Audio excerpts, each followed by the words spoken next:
Thanks for coming, Phil. If I can just ask you, what do you think the three biggest risks are for businesses out there at the moment?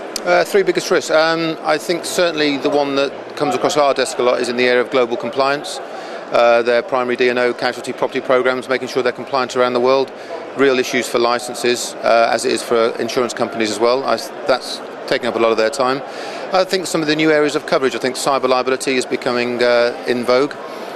Insurance companies are looking to respond to that, and I think it's trying to understand the actual risks involved in the area of cyber, the coverage is available. I also think, look at the area of terrorism. The world's a different place to live in now.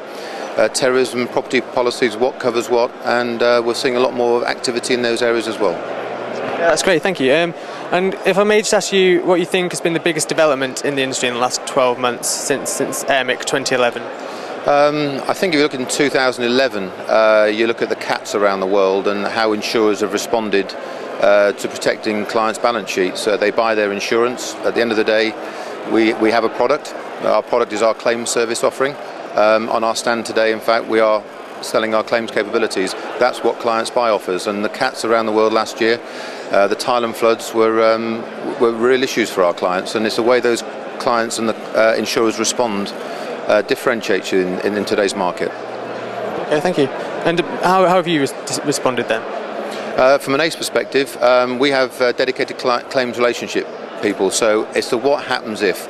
We sit down with our clients and go through disaster scenario planning. So that Saturday morning phone call when something's happened around the world, what do we do and how do we put things into place? So we spend time with our clients putting protocols together and putting that disaster planning into place when something happens, wherever it might be. A good example of that is Thailand.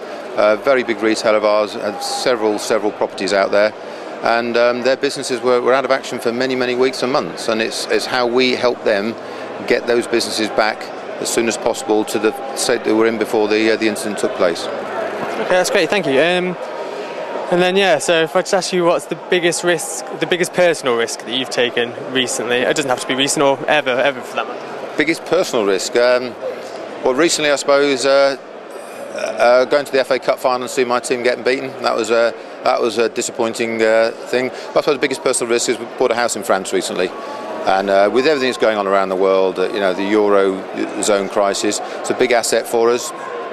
Who knows what that's going to do over the next couple of years. It's a bit of a worry, but it's a nice lifestyle change.